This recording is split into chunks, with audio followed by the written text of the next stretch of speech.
The Agrarianism of Richard Weaver, Beginnings and Completions by M. E. Bradford, Modern Age, Summer 1970.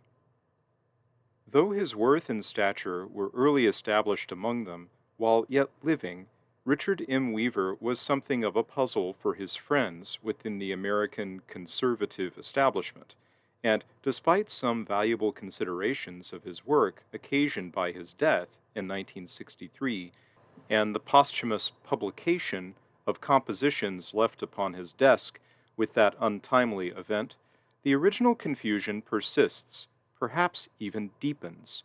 Southern origins, humanistic training, and a deep special learning, plus long exposure to Chicago and its university, offer only a modicum of clarification, and earned reputation for dour sobriety adds but little more.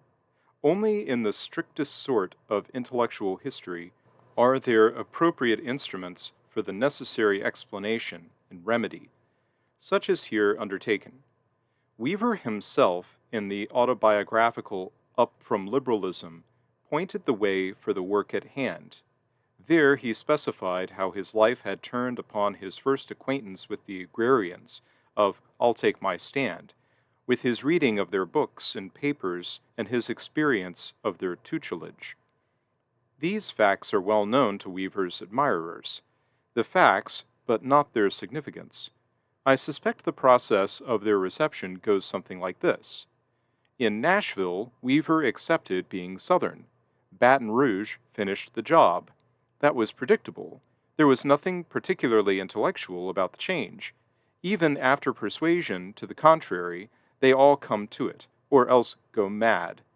And we know good Southerners ordinarily lean to the right, though they don't think about it much. Besides, some of those fellows were poets. I read a little of them once or twice. Such obfuscation is not vicious or even ill intentioned. It is only the usual, historically explicable Yankee, and most identified American conservative intellectuals are Yankees, shortcut, a shortcut that transcends ideology. The Agrarians are only names to most of the spokesmen for the company Weaver joined soon after World War II. Vigorous and informed regionalism intimidates them, sets back at arm's length their should be allies. And Southerners are, of course, by definition, intellectually unimportant. They may distinguish themselves in literature, politics, or the church, but that's not what we mean by intellectual. In accepting the Weaver of Chicago, his new friends therefore found it impossible to make a serious attempt at explaining the North Carolinian who had surfaced curiously in their midst. Hence, for two reasons, an orderly exposition of agrarian doctrine and application of that overlay to Weaver's total production is at this time in order. First, because it might help stifle the sort of reflex before Southern men and materials illustrated above. Second, because Weaver deserves the intelligibility it should provide for his career. Since it is not possible to survey here the variety of agrarian teaching in detail, the reader must permit me the liberty of a private synthesis of their writings. For my comment, the obvious locus lies in the 1930 manifesto itself, and more specifically in the statement of principles with which I'll Take My Stand was prefaced, and to which all 12 of its contributors subscribed. What I choose to emphasize in the way of implicit moral and political philosophy is not, however, merely a concession to convenience, a preparation for study of Weaver in his own right. For my argument is not simply that Weaver had so and such intellectual antecedents. Instead, I contend that what was essential to the agrarian enterprise, fundamental though often concealed in an emphasis on this or that topical difficulty, found its final completion in Weaver's more general and sustained excursions into social theory, rhetoric, educational philosophy, intellectual history, and related fields. That Weaver knew he was doing this is evident in his correspondence with Southern friends during the years he labored on ideas of consequences, the ethics of rhetoric, and visions of order.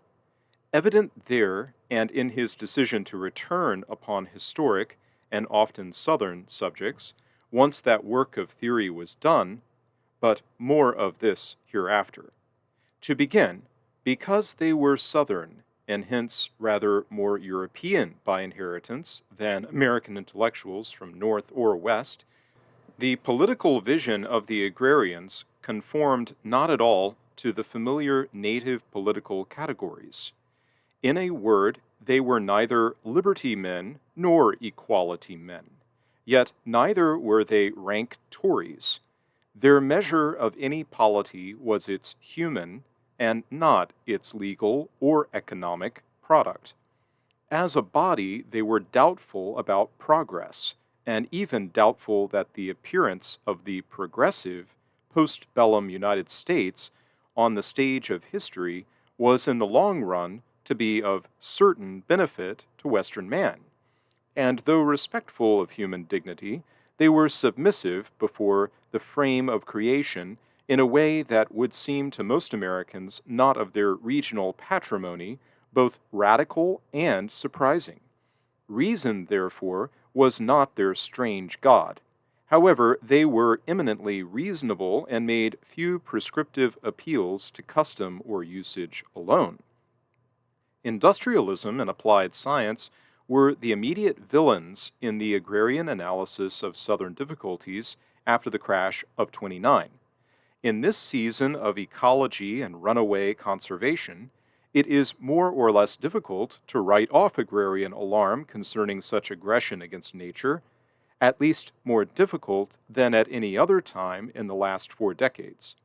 But unlike contemporary enthusiasms for clean water in the sun, agrarian suspicion of the Faustian temptation as it made an appearance among their kinsmen was utterly unsentimental. Indeed, it was just the opposite, based on the assumption that external nature was for man's use and keeping, to be incorporated with, not controlled, and certainly not remade into a refuge from peculiarly human responsibilities. Moreover, that suspicion was consistent with the group's position on other matters. All agreed that industrialism and its instruments were in themselves morally neutral, dangerous only insofar as they encouraged men to misconceive of their condition. Yet, because of what brought them into being, the results of the new juggernaut had been, for the United States, worse than apostasy or abolition. And law or history aside, they were, for these specifically philosophical reasons, certainly to be resisted by a pious people. The book does not anticipate good fortune for the children of pride, and the modern economy comes southward by way of Manchester and then Lowell, appeared to go with the hegemony of that breed. To submit to them was damnation by adoption, an immigration to the cities of the plain. Pride was, obviously, for the agrarians, the identifying vice of the modern dispensation, and this was reason enough for their thunderous negations. Though he conceded nothing concerning agrarian tactics for specific reformations, and defended their proposals in a variety of practical connections, Richard Weaver chose to continue the work of his masters by tracing their contextually colored positions back to the first principles out of which those positions emerged. And, more importantly, he attempted to give order and connection to these principles to supply the lack of system and depth of thought which he always identified as the great weakness of his people in their dealings with mortal enemies. After early graduate study at Vanderbilt, an interval of teaching, and completion in 1943 of a work on his terminal degree at Louisiana State University, work that led to The Southern Tradition at Bay, a history of postbellum thought, Weaver turned back in time to consider the sources and the unfolding of those ideas, hostile and friendly, which had consequences in the life of the South. For he sensed from the first that the record of his own subculture was a late chapter in a very long story. Moreover, he had learned from his survey of Southern thought in the decades just before hard nationalizing set in that all major cultural changes are moral creations and issue from the obscure depths of men's wanting, and from the ontological or religious posture they assume in answering those needs of flesh and spirit. The reception given some of his early agrarian connected essays, and the imperception with which the major university press of his native state greeted his dissertation, forced Weaver to create his own intellectual history of the West, or at least a history of those ideas on which turned his arguments concerning the Southern past.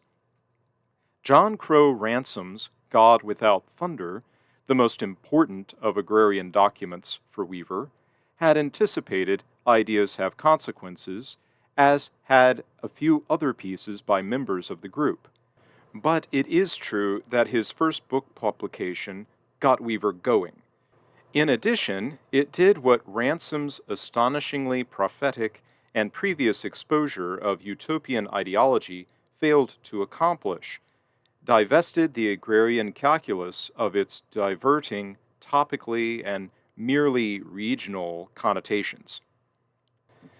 There were also other important factors influencing the direction taken by Weaver's career after original immersion in things Southern: the breakup of agrarianism as a movement, a deepening interest in theology and in the true relation of the liberal education, the full flowering of the Southern literary renaissance, and a body of criticism which accounted for it, the fresh spate of political attacks on the Southern regime after World War II, and the appearance of, along with his personal involvement in, a nationwide network of intellectuals of the right. However, more significant than all of these influences towards complexity and sophistication was the discovery behind the next stage of his development. Stated briefly, that discovery was of a causal link between corruption of the language, rhetorical illiteracy, and the characteristic modern errors of doctrine, the general contemporary acceptance of debilitating materialism or Gnostic conceptions of man's condition, nature, and destiny. Out of this revelation came Weaver's least understood work, The Ethics of Rhetoric. In this connection, he authored a fine textbook, and he also began to practice the part of rhetor, both in political journalism and on the platform. In all these undertakings, Weaver followed well-established agrarian precedent, yet none of the original dozen, nor indeed any later recruits, became professional rhetoricians. Weaver did, even earning the respect of authorities in the discipline who shared nothing but that interest with him. Once again, the necessity for depth and organization, plus a willingness to go the long and certain way round, determined Weaver's course. Implicitly, in this vocational detour, he acknowledged that more than philosophical penetration was required for the counterattack in which he had enlisted, for the vehicle which carries it affects the purchase and authority of any wisdom that deserves circulation. And, as Weaver insisted, most of the accepted vehicles, the systems or universes of discourse available for his use in the mid-20th century, were perverted by a built-in hostility to his purposes. Nominalism, primitivism, egalitarian fancies, and their pseudo-scientific derivatives had poisoned the wells of truth, forbidden the teaching of logic and the rules of discourse, undermined man's ancient faith in the imagination, derided custom, and in general spread sentimentality and barbarism, which is to say nothing of the strictly social implications of the democratic public school. A concern for valid rhetoric and honest dialectics remains as an ingredient in everything Richard Weaver wrote after 1948. With these instruments perfected and a backdrop to the history of ideas sketched out, He was ready to work toward certain positive normative statements, essays focusing upon pressure points inside what remains of the permanent in the going order, essays towards the restoration of a civil polity. Visions of order is what resulted. At the time of his death, Weaver was finally ready to make his case for the South. He had established an audience to hear it and a context to ensure its plausibility. Moreover, he was once again ready to submit for publication the work with which his scholarly career began. As is indicated by the manuscripts Weaver left, plus certain late publications, he had organized his life out to that original effort, his understanding of the Southern experience, and he intended much more in the same vein, a series on Southern letters, an American Plutarch, comparing exemplary Southern and Northern types, a collection of papers on American rhetorical landmarks, a study of conflict in the American churches over slavery, and a few other items reaching out toward a trans-regional definition of the national character. A sample of this material is The Two Orators, printed at the same time, and there is more in print and forthcoming. Weaverville's loyal son, therefore, may be said to have moved twice over, out, and then back. The total pattern of his life almost fits the old Hegelian diagram, from unself-conscious immersion to conscious alienation, and from thence again to the point of beginning, to subsist there finally, but this time on purpose. Yet the weaver we confront in his writings belongs only to the last of these stages. The variety of his interests described above was, as I have already inferred, only apparent. Always Weaver remained inside the tradition he appropriated through the Agrarians, a tradition always at bay and always defensible. And there was another difference in his second returning, for in making public the reasoning which paved his way home, he made it possible for a whole people to come along behind, to discover and to accept themselves in an act of mind. In truth, he became much of the Southern philosopher for whose appearance he had called since 1943. He supplied the central lack on which he placed the blame for the South's prolonged and unamenable embattlement. The men who had pointed him this way were, by and large, delighted. I believe that they alone recognized from the beginning what Weaver was up to. A few unmistakable points of tangency identifying my subject with his immediate forebears in spirit are worth special attention. A brief glance in their direction should leave few doubts among close readers of both that such a connection exists. Apart from the dissertation and compositions overtly in tribute to or analysis of the Agrarians, Weaver is closest to them in such works as Aspects of the Southern Philosophy, The South and the American Union, Lee the Philosopher, Life Without Prejudice, The Regime of the South, Ultimate Terms in Contemporary Rhetoric, The Spaciousness of the Old Rhetoric, The Southern Tradition, Status and Function, Forms and Social Cruelty, Piety and Justice, and one or two other papers appearing finally in Life Without Prejudice. Weaver had his nationalist side. Often he spoke as one generically American. Why, I shall explain in concluding. But it is unlikely that any citizen of the Republic not a Southerner, and a Southerner educated by the Nashville Brotherhood, would have written this group of essays. For one thing, Weaver's emphasis on roots, on memory, on cultural pluralism, or regionalism, on ineradicable human differences, and on the right of a regime to protect itself, a right balanced by its duty to avoid over-formalization, reduces easily to the social paradigms rendered in works such as Donald Davidson's Attack on Leviathan, The New South and the Conservative Tradition, or his cultural analyses in Still Rebels, Still Yankees, John Donald Wade's The Life and Death of Cousin Lucius, The Dugon Bust, and What the South Figured, 1865 to 1914, Frank Owsley's The Pillars of Agrarianism, The Soldier Who Walked with God, and Democracy Unlimited, John Crow Ransom's Happy Farmers,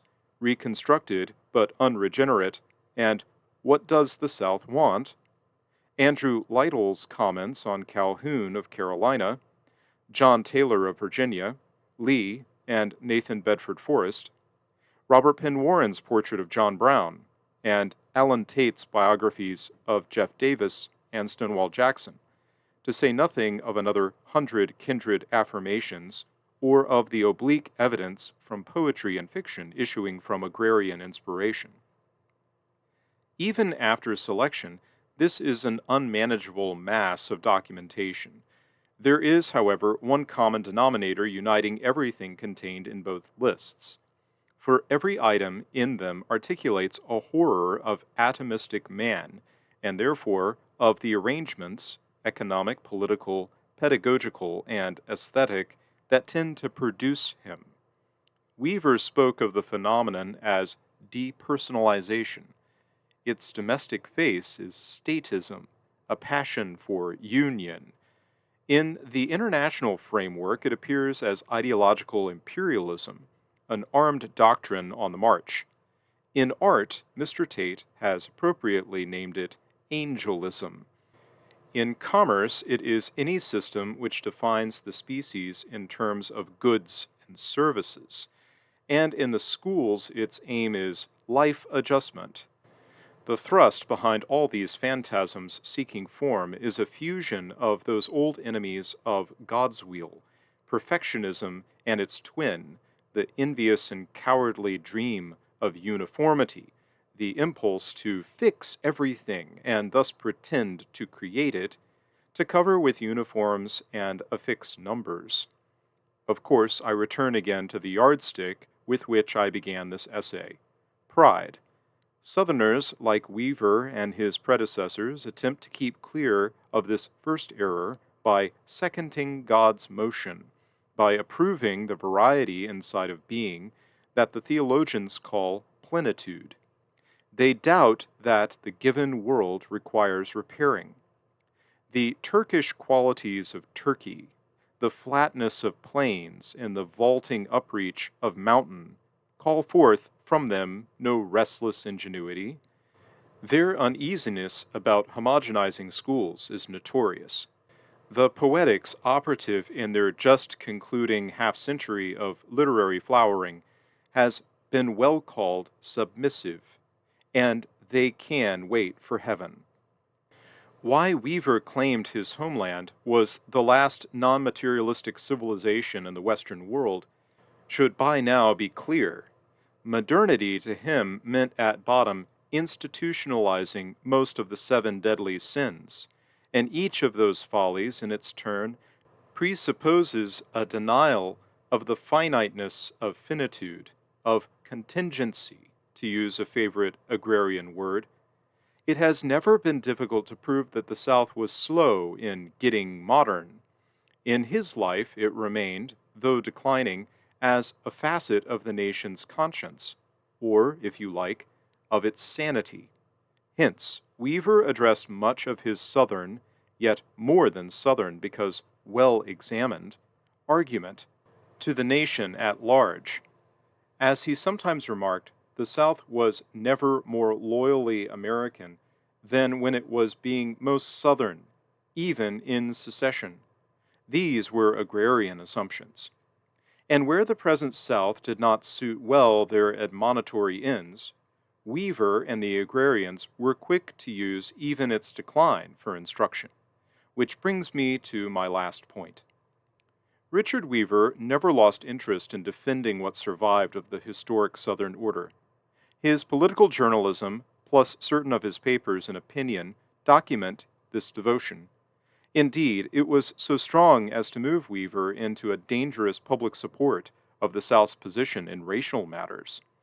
For he perceived from its start that this second reconstruction had objectives far more ambitious and perhaps other than justice for the Negro. In a word, abolition of the subculture itself, which could not survive such coercive dislodgment of its wisest prejudice. However, the fortune of the agrarians and their individual experiences after dispersal had convinced him that such defendings were in vain. That is, unless the set of mind that made them necessary be discredited at its source, unless liberalism, as we speak of it loosely, be exposed for the pathology it is. The mind informed by memory, history humanized, by literature, rendering the real, including memory, and by rhetoric, bringing memory and its rendering to bear, cannot find in the South only a scandal. The universities were the place for that labor, or most of it. They were a base of power. Since the English Reformation of the 1640s, the French Revolution, the American Civil War, and the Communist triumph in Russia, our wars have been wars of doctrine. They are won or lost on that ground.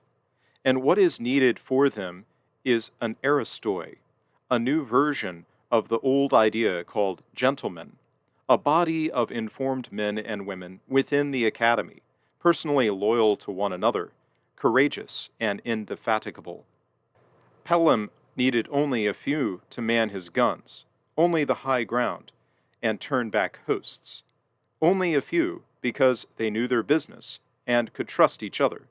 The intellectual counterpart of that astonishing battery exists today in part thanks to this quiet little man. Yes, Weaver was perhaps an optimist. The gentleman is always that way, at least functionally. The alternative is bad stewardship. Moreover, the agrarians had taught him the necessity of working optimistically, for a community groaning under an evil disposition must find the way to throw it off. To think that this cannot be done is pusillanimous, and if the whole community thinks it cannot be done, then it has simply lost its political genius and doomed itself to impotence.